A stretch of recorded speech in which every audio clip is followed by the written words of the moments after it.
Já comprou todas as prendas de Natal? Lembrou-se da sua? Estamos a oferecer 40 passes anuais da Zone e um deles pode ser seu. Assine hoje até 55% de desconto e habilite-se a ganhar. Tudo em observador.pt. Nós vamos ter que continuar a trabalhar, vamos ter que ser como a banda do Titanic. E como é que eu vou trabalhar com esta motivação? A saber, ouvir isto e o trabalhar foi horrível.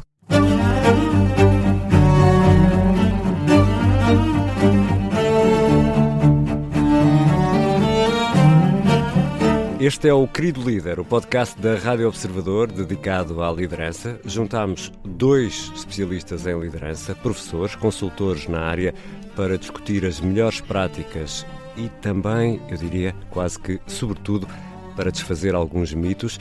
O Jorge Medeiros, consultor, e o Milton Sousa, professor da nova SBE. Em cada episódio analisamos também a prestação de um líder ou de um aspirante a líder.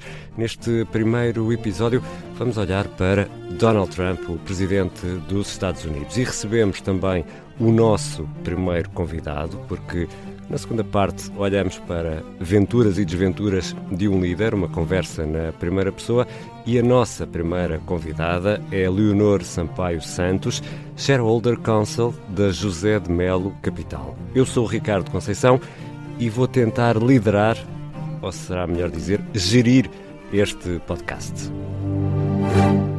Bem-vindos, Jorge Medeiros e Milton Sousa, que bom poder contar convosco aqui neste podcast para partilha de conhecimentos nesta área da liderança. De forma resumida, Jorge, o que é que estás aqui a fazer? É uma boa pergunta. Antes de mais, obrigado pelo convite e obrigado a todos por estarmos aqui.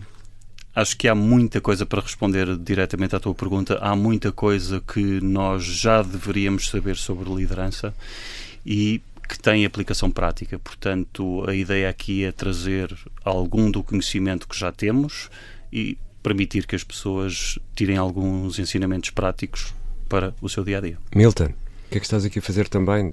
Faço-te a mesma pergunta. Obrigado, Ricardo. Sim, de facto, aquilo que me move também é um pouco aquilo que o Jorge acabou de dizer, né? Tentar partilhar o mais possível daquilo que nós já sabemos da liderança. Há muitos estudos, muita ciência que tenta perceber melhor o que é o fenómeno da liderança, e algo que me frustra um pouco é, sabendo de nós tanto, como é que não passamos isto para a prática. Não é? Exato.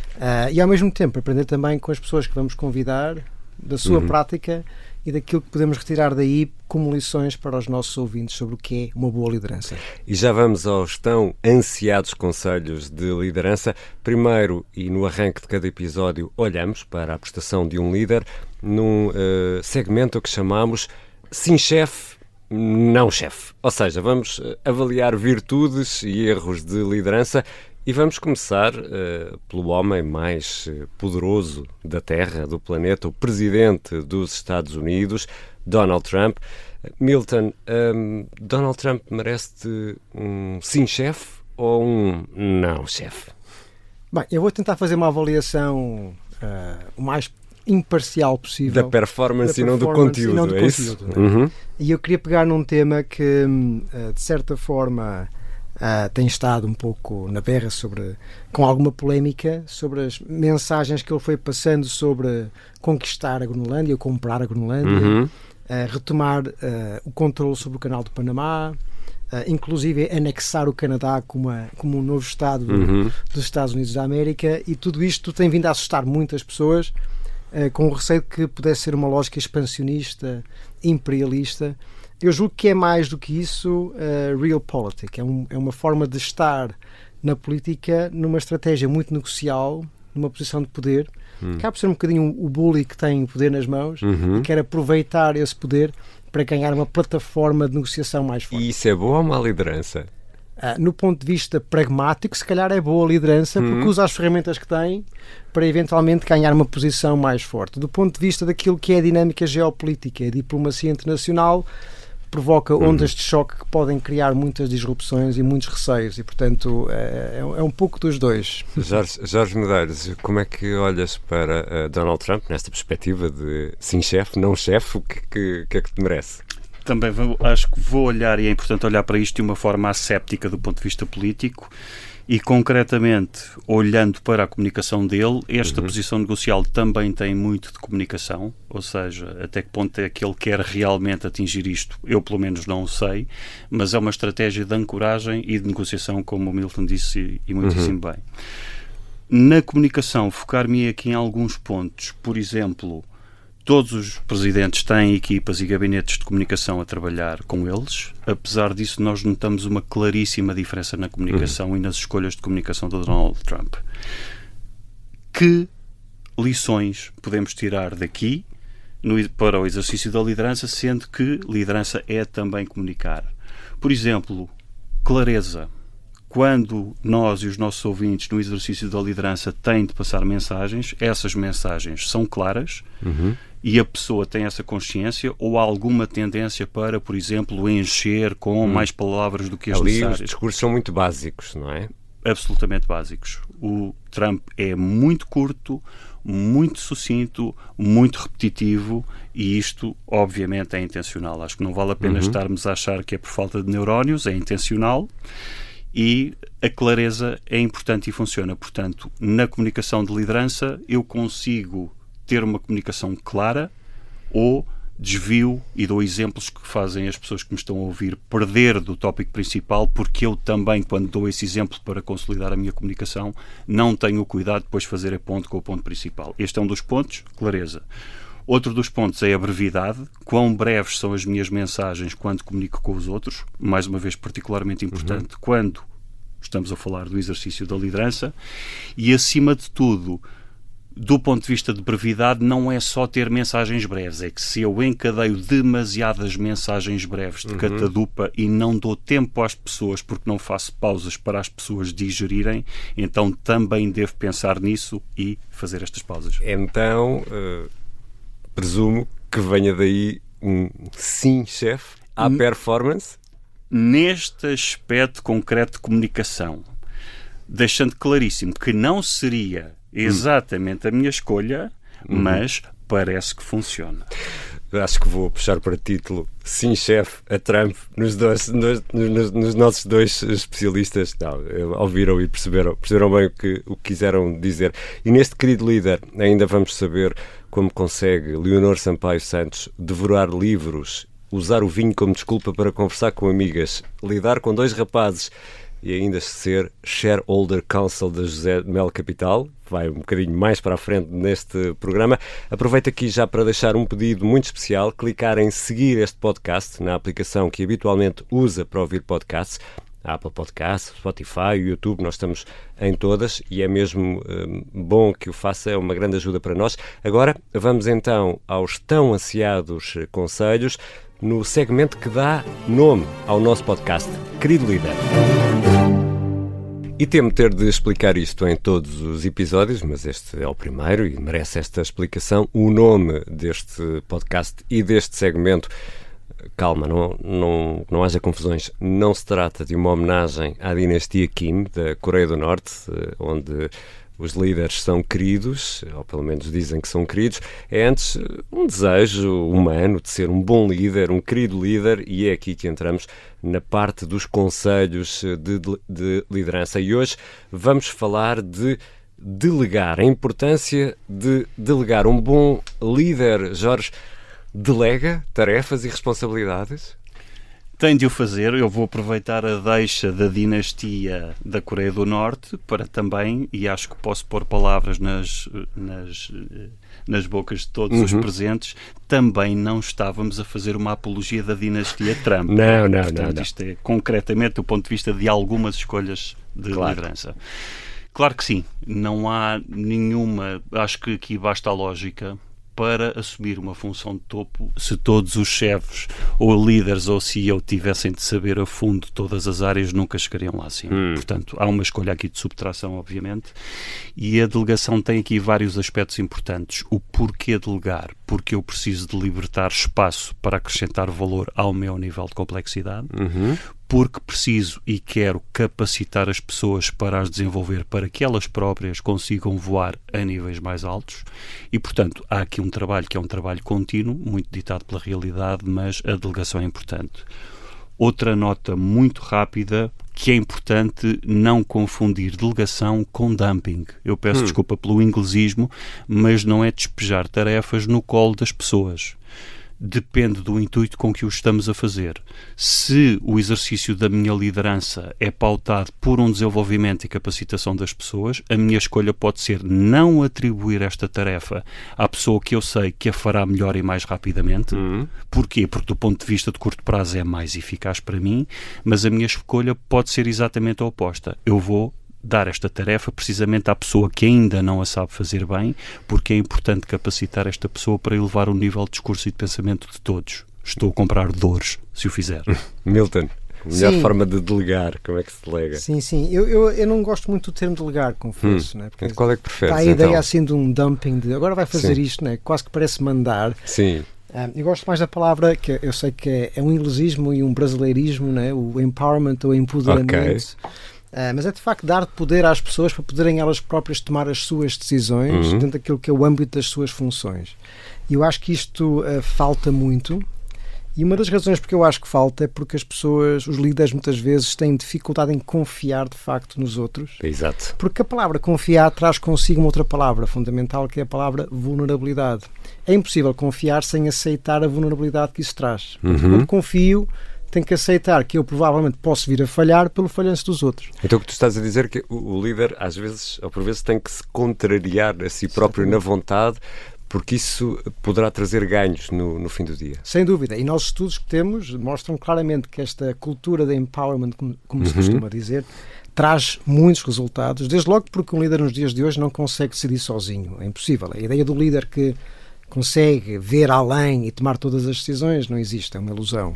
Eu dependo das minhas pessoas para tomar decisões e, portanto, se eu não dou poder às pessoas para tomar decisões e para fazer a gestão de baixo para cima, a minha capacidade de tomar decisões vai ser muito mais limitada. Mas esta questão da vulnerabilidade é o que eu vejo com muita frequência. Os líderes têm dificuldade a aceitar que confiar implica ser vulnerável também.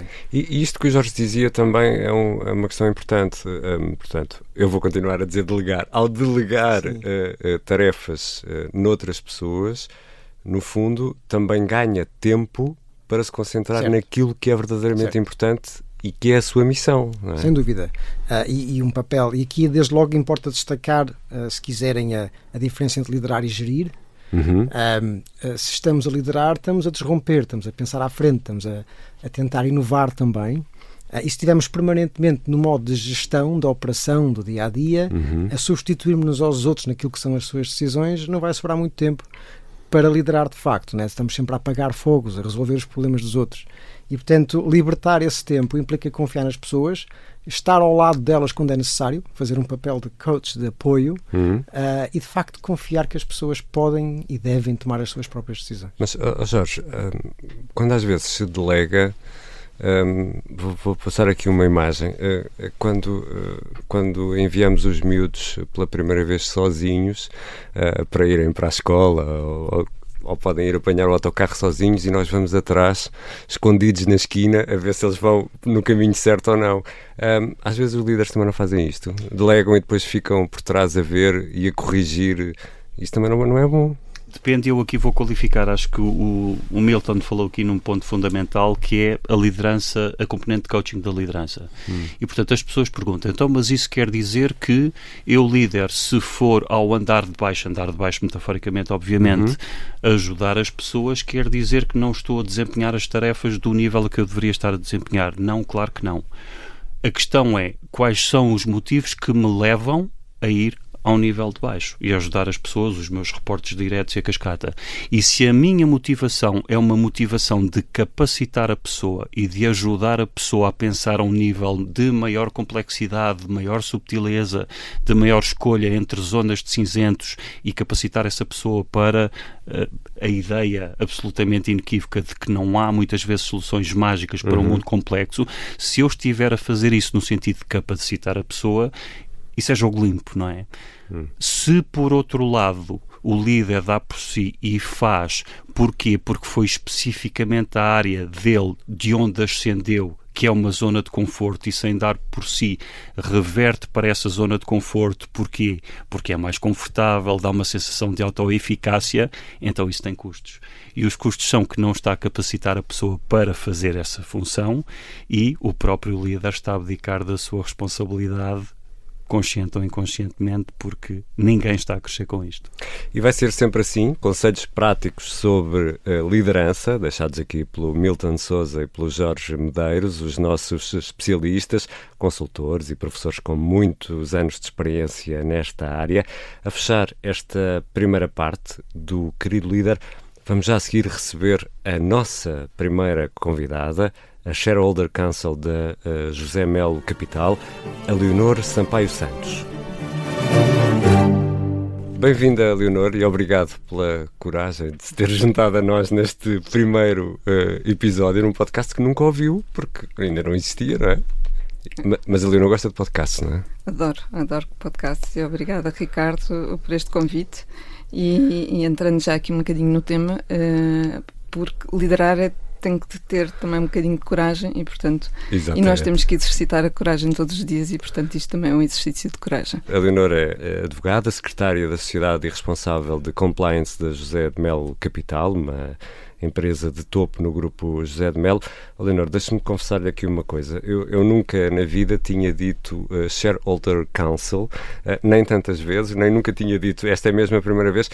O que é uma Shareholder Council? Já agora explique-nos lá. Essa é uma ótima pergunta, porque assim, é um nome, foi um cargo assim criado à medida e que reúne sobretudo três funções, duas delas muito conhecidas e, portanto, em vez de estar a dizer o descritivo das três, procuramos sintetizar aqui num só. E, no fundo, é um cargo que contém em si a Secretaria da Sociedade, um cargo muito conhecido, comum, aliás, legal, responsável de compliance, também muito conhecido, e responsável pela estrutura jurídica acionista, ou governance jurídica acionista. E, portanto, sintetizar estas três funções, ou estar a fazer o descritivo, chegámos aqui a Shareholders Council, porque o Council remete sempre para a área jurídica, que é um bocadinho o que está.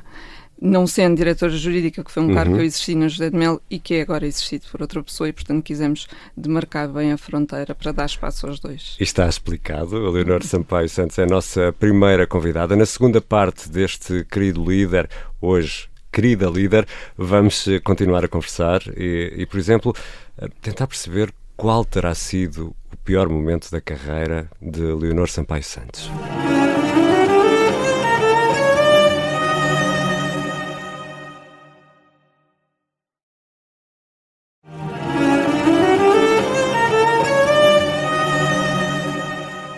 Estamos de regresso para a segunda parte do Querido Líder e a nossa convidada é Leonor Sampaio Santos, Shareholder Council da José de Melo Capital. Eu sou o Ricardo Conceição e comigo estão os queridos líderes e peritos Milton Sousa e Jorge Medeiros. A Leonor Sampaio Santos entrou para o Grupo Melo para terminar o estágio, tinha 24 anos, tantos quantos tem hoje de casa, esteve em várias empresas do grupo e sempre em funções mais ligadas à área jurídica.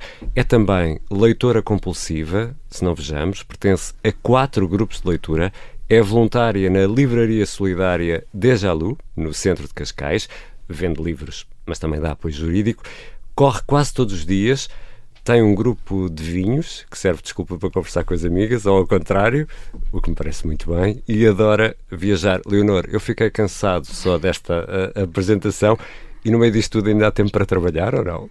Sim. Então, como é que também às vezes fico cansada. Como é que se casa isto tudo?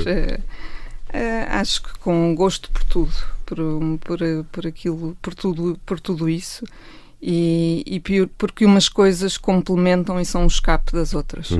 E muitas vezes, às vezes, até porque me fazem essa pergunta, sinto que às vezes em alturas mais críticas do trabalho, o que não me deixou resvalar foram exatamente as outras coisas. E, portanto, é isso que dá ali oxigénio para tudo o resto e compensa. Isso é muito interessante o que está a dizer, ou seja, se não tiver os livros, se não tiver a corrida, o seu trabalho vai sair prejudicado, mesmo que tenha de organizar o seu dia de uma forma mais intensa. Completamente. E, por exemplo, para mim o exercício físico, aliás, acho que é necessário para o meu trabalho, porque é isso que me permite limpar a cabeça, ganhar foco e começar o dia com a cabeça limpa e aberta. Mas não pensa no trabalho quando corre? No início, e é esse o milagre, porque no início parece que os problemas estão aqui todos e no fim não está nada. E quando começa a doer, esquece. Exatamente, e portanto Por isso é que corre, não é? estressar o corpo para libertar a cabeça, e eu acho que isso é muito importante. E às vezes parece quase com um contrassenso, porque estamos a perder tempo, mas na verdade estamos a ganhar tempo, porque acho que as vezes em que estamos mais assoberbados e não há mesmo tempo para outras coisas, para o resto, as decisões geralmente são más. Porque se deixa-se de ver a floresta e está-se só ali a ver o problema e a pensar em loop da mesma forma, e acho que prejudica a decisão, prejudica o nosso trabalho e o trabalho em equipa. Ou seja, é preciso às vezes descansar do problema para tomar uma melhor decisão, isso está a dizer? Eu acho que é obrigatório, quase. Sabes de que é que eu me estou a lembrar, Ricardo? De quê?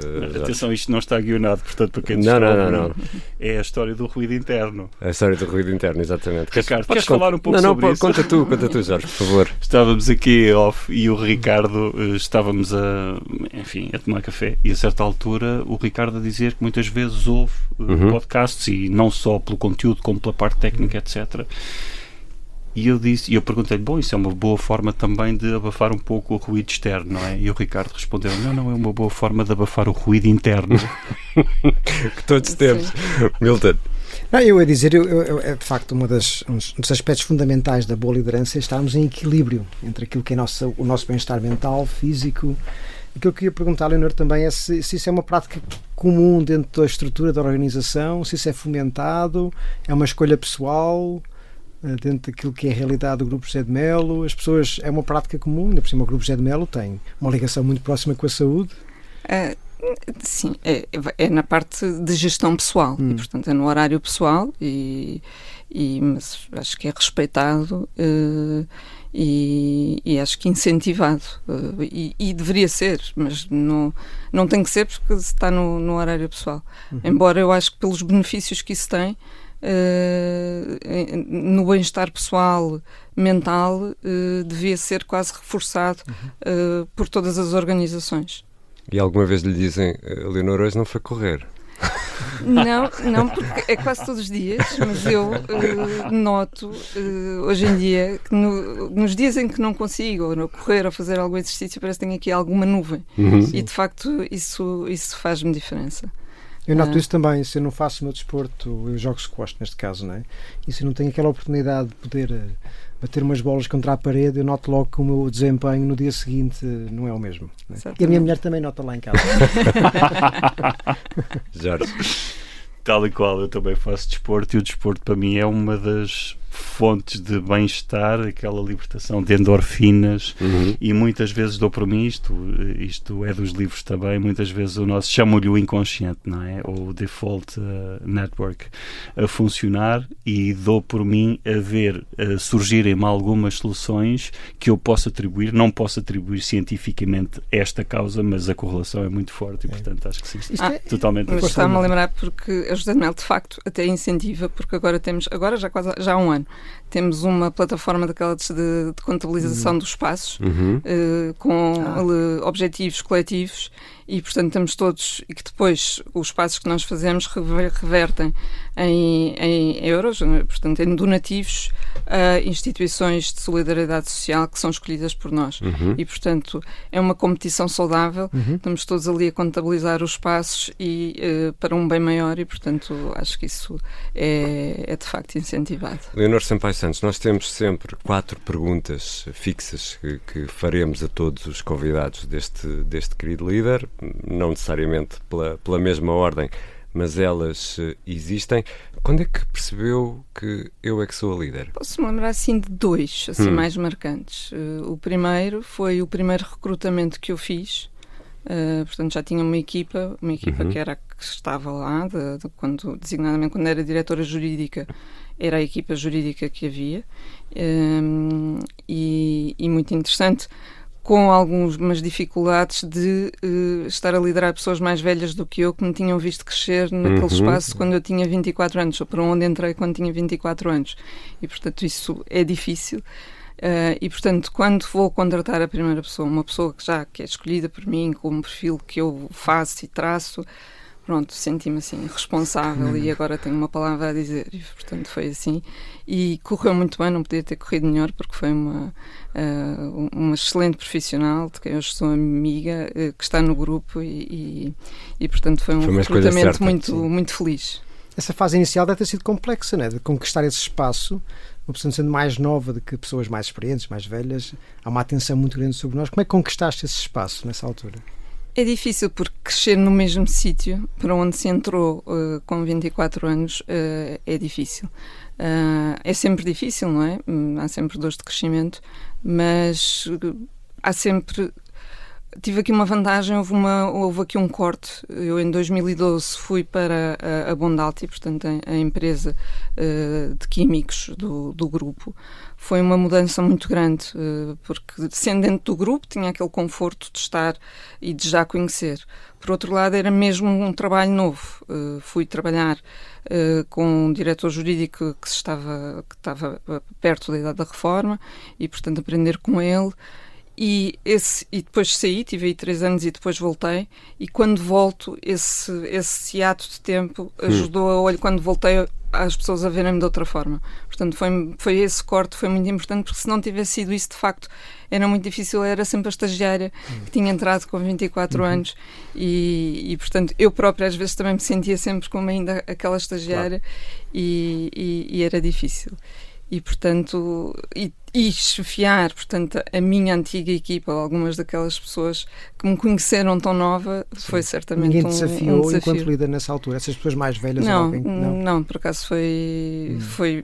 Eu acho que eu policiava-me mais e tinha mais cuidado do que elas. Mas tudo pensava com muito respeito. Sim, pensava muito nisso, tinha muito e condicionava às vezes pessoas que tinham idade para ser quase meus pais. Portanto, pensava sempre para eles como é que era do ponto de vista de estar, no fundo, ali a coordenar trabalho, a delegar, a dirigir. É sempre tenso, não é? Portanto, tentava pôr muito respeito Como é que impunha o respeito? Não, eu acho que não tem que se impor. E também nunca houve necessidade de impor. Houve sempre lá está muito respeito entre todos. E muito conhecimento e entreajudas, portanto, nunca tive problemas nesse nível. Jorge? Eu ia pegar nesse ponto exatamente, que é, apesar de haver um bom ambiente e de haver um bom ambiente de acolhimento, a verdade é que eras a pessoa mais nova estagiária e, portanto, foste conquistando este espaço. Consegues identificar algumas coisas concretas que consigas partilhar sobre coisas que, em teu entender, ajudaram a conquistar esse espaço, mesmo antes de sair para a Bondalti? Porque a Bondalti já é um reconhecimento do teu valor. Portanto, eu queria ir um pouco antes da Bondalti. Nesta primeira fase, o que é que tu vês que ajudou a conquistar esse espaço de confiança, esse espaço de conhecimento?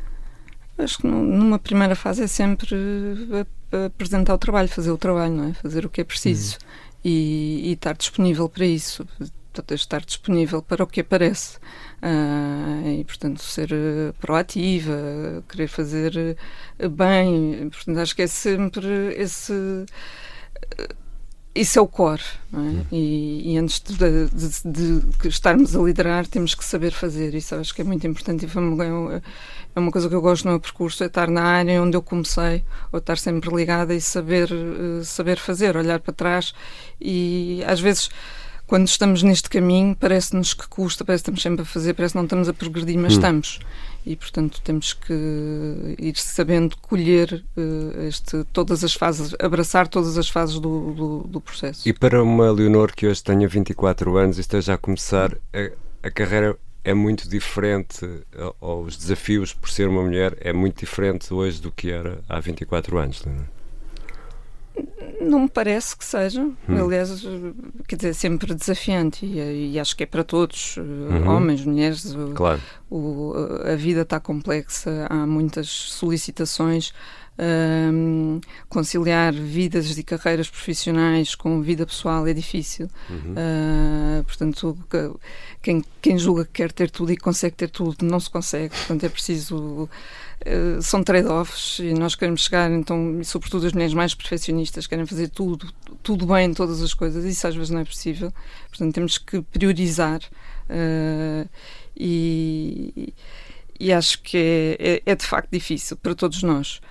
A área jurídica em si sempre está mais complexa hoje em dia, porque cada vez mais... Porquê é que diz isso? Porque há cada vez mais especializações. E, portanto, um diretor jurídico, pelo menos áreas jurídicas de uma empresa, tem que ser um canivete suíço.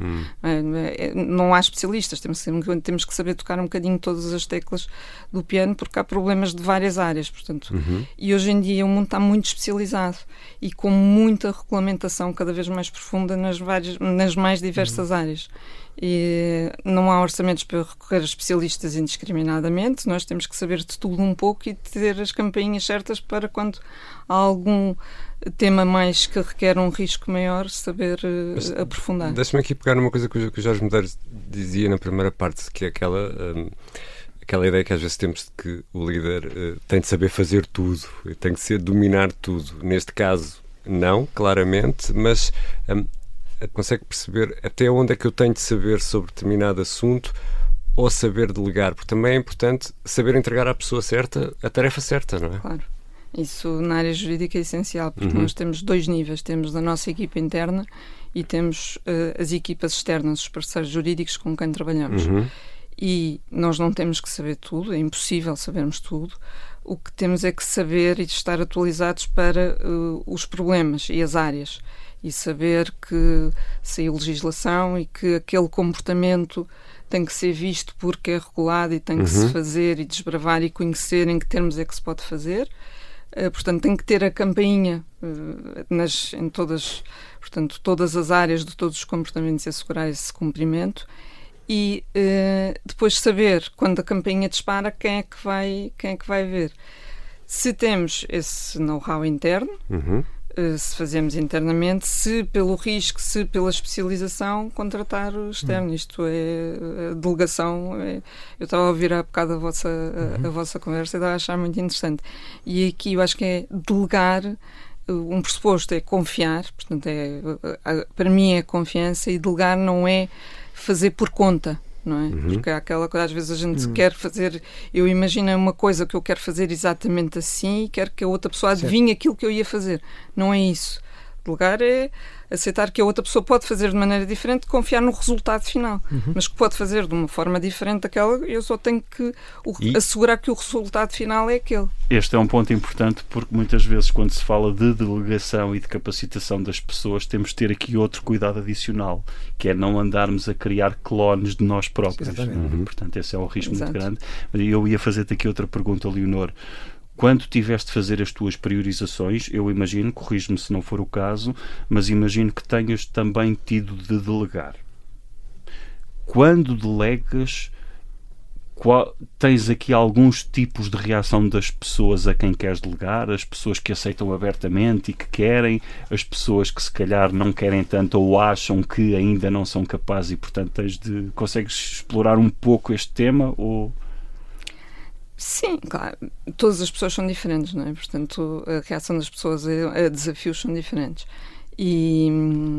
Mas aí eu acho que faz parte de quem está a liderar conhecer muito bem a equipa e conhecer bem o próximo e saber. Há aquelas pessoas a quem eu entrego um trabalho e eu sei que não tenho que me preocupar, e há as outras em que eu sei que tenho que acompanhar e que se calhar ainda não estão prontas, ou porque o trabalho requer ali, depois tem uma nuance em relação àquilo que a pessoa é capaz, e portanto, mas isso é de ajustar. Eu acho que depois tem que haver a sensibilidade de lá está aquilo que tu estavas a dizer há bocado, que não é dumping, não é? Não é eu depois desresponsabilizar-me, eu tenho que acompanhar. Sim. E depois esse aspecto acho que é muito interessante, que muitas vezes é descurado, que é de facto esta proximidade que é necessário ter junto às pessoas para de facto as entender a partir do seu contexto, a sua realidade, para poder ajustar a minha liderança em função da situação de cada um.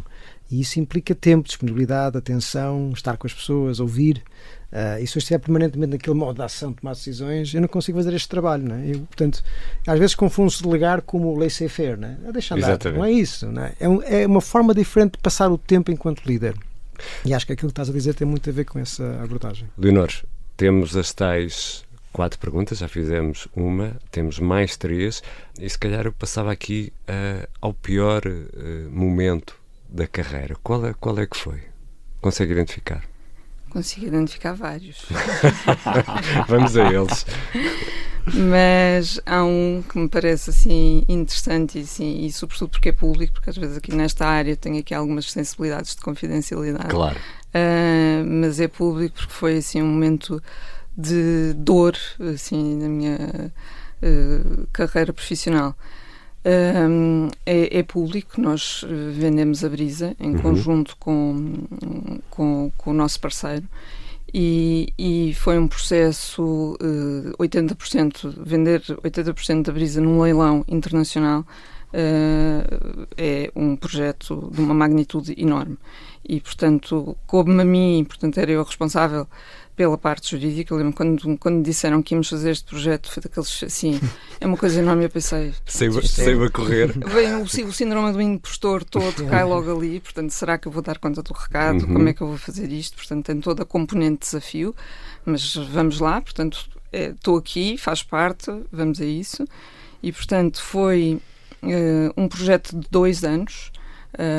O primeiro ano foi só quase a estabelecer os termos com o nosso parceiro, porque era uma operação a meias, portanto tinha que ser estruturada em conjunto e depois foi pública e vai num leilão internacional com todas as complexidades. E o que é que acontece? Acontece que quando estamos na fase do processo, onde ia começar exatamente onde íamos começar a receber as propostas jurídicas portanto, dos oferentes que estavam em concurso, entra a pandemia. E, portanto, e foi assim uma coisa. Estávamos a trabalhar nisto há 1 ano e meio. E de repente para tudo. De repente vamos todos para casa. Os mercados financeiros não se sabe como é que vai comportar, não sabemos se vamos ter operação. E está o nosso diretor-geral a dizer, e é um telefonema que eu me lembro como se fosse hoje, estava no carro, a dizer vamos para casa, vamos pôr as equipas em casa e nós, muito provavelmente isto não vai para a frente, mas nós vamos ter que continuar a trabalhar, vamos ter que ser como a banda do Titanic, vai continuar a tocar mesmo que isto vá por água abaixo. E de repente pensou no trabalho todo. E eu não estava quase a ter vida há 1 ano e meio a pensar nisto, e como é que eu vou trabalhar com esta motivação, a saber, ouvir isto. E o trabalhar foi horrível. Portanto, e motivar os outros também. Não, a primeira parte foi claro horrível ouvir isto. Pensar como é que eu vou fazer isto. Não é? Tudo, a frustração de tudo o que se perdeu e depois como é que eu vou encontrar motivação interna para, sabendo disto, trabalhar neste grau de compromisso, de entrega. E como é que deu a volta? Nem sei. Foi mesmo porque é daqueles. Foi um bocado por todos, não é? Porque acho que todos estávamos a sentir isto e acho que todos nos motivámos e fomos. Não vai ser por minha causa. Eu só pensei, pronto, se todos os outros vão, eu também tenho que ir. E, portanto, também não vai ser por mim que não se vai fazer. E deixar de pensar no resultado. Certo. Portanto, depois teve que ser. E essa é a parte mais dura, é quando nós não estamos ou temos muitas dúvidas de acreditar no projeto, como é que fazemos os outros acreditar.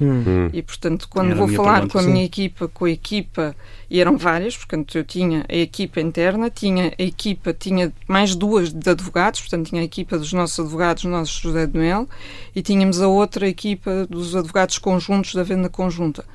E, portanto, como é que vamos passar isto? Como é que vamos funcionar? Porque naquela altura, hoje em dia, o online estar remoto é relativamente já trivial, não é? Trivial. Aquilo foi o que montou o trabalho remoto. Exato. E, portanto, mas a questão, eu tenho cruzado com várias pessoas que hoje até falam com alguma saudade desses tempos.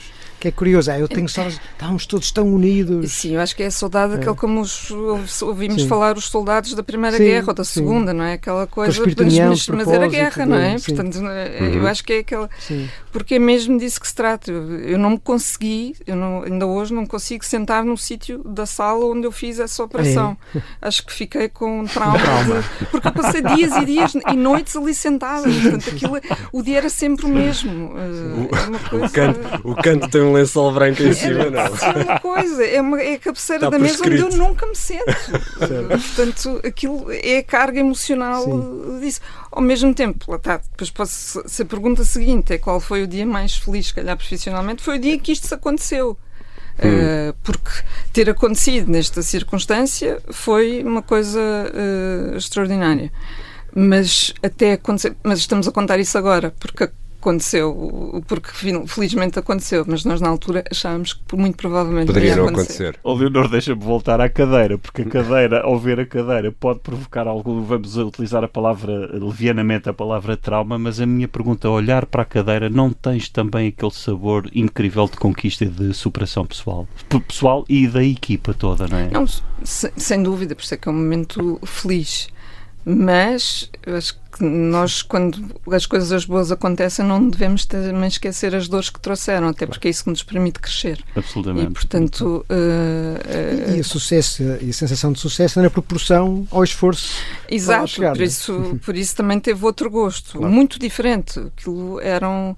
e depois, o que nós íamos fazer, se calhar, em 3 ou 4 meses, por causa disto, por causa deste stress, por causa dos mercados, tínhamos um tempo, nós tivemos que condensar a operação toda, quase num mês, fechar num mês, portanto, uma coisa gigante. Foi estarmos... E o trabalho de equipa era de equipa quase ao nível pessoal. Então, amanhã, lembro nas férias da Páscoa, estar a ver com a Mariana, com a minha equipa. Amanhã vai ter almoço de família. Ok, então fico eu para nos salvaguardarmos umas às outras, para salvaguardar aqueles espaços, o que era mesmo core, o que era importante. A mesma coisa com a equipa externa, com as advogadas, com a equipa da VDA que nos estava a apoiar, fazer Tínhamos que ser muito unidos para podermos fazer face a tudo.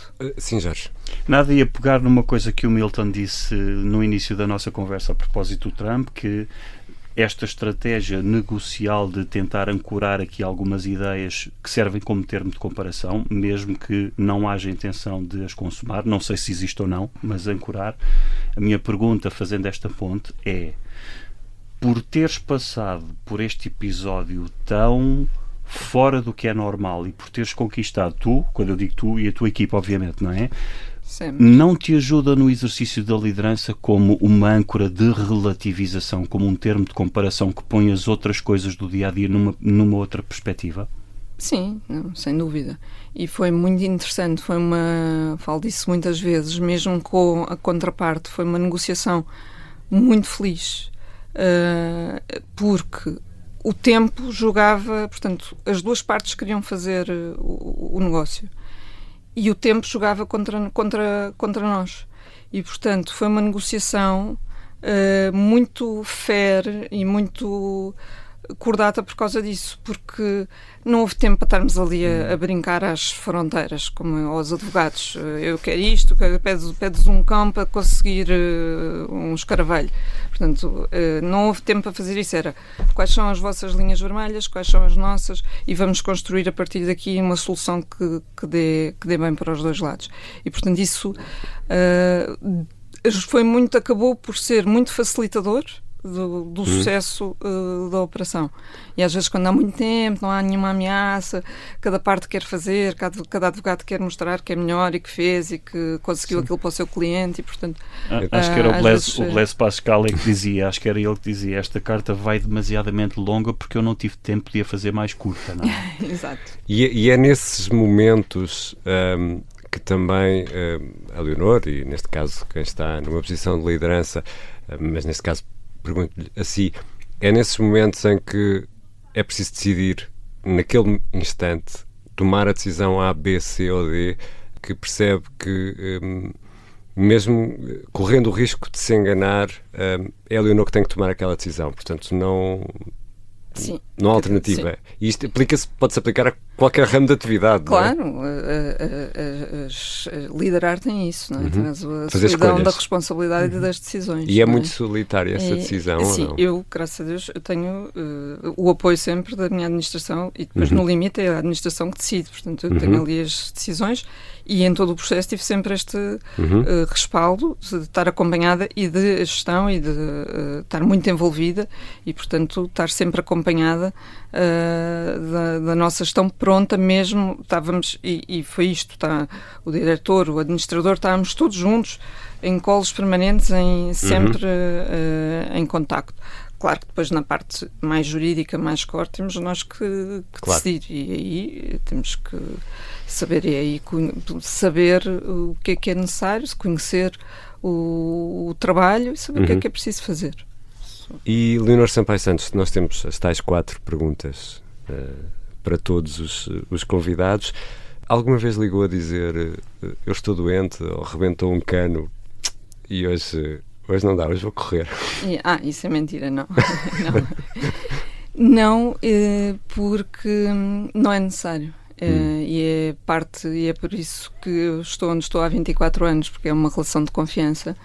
E eu há 24 anos, eu tirando as minhas baixas dos meus 2 filhos, nunca tive que apresentar um papel de baixa.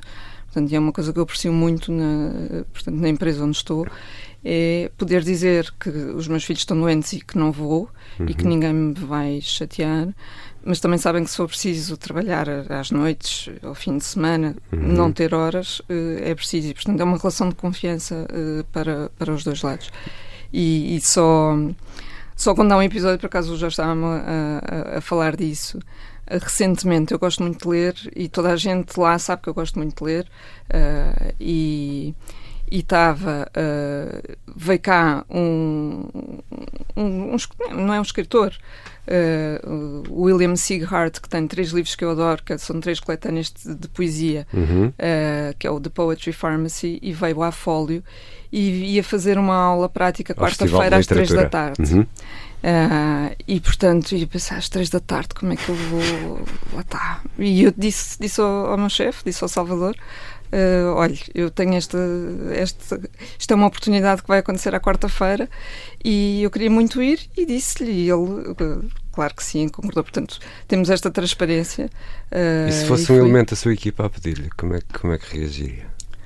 Da mesma forma, acho que tal como eu gosto que me façam a mim, também vou fazer, porque há esta confiança, não é? Porque também da minha equipa, e é uma coisa que e é preferível dizerem a verdade e nós sabermos e damos força, e claro que sim, é uma coisa que a pessoa vai e que é recompensada e que é um fator quase de motivação a pessoa poder fazer isto no trabalho, do que estar a mentir é mau para todos.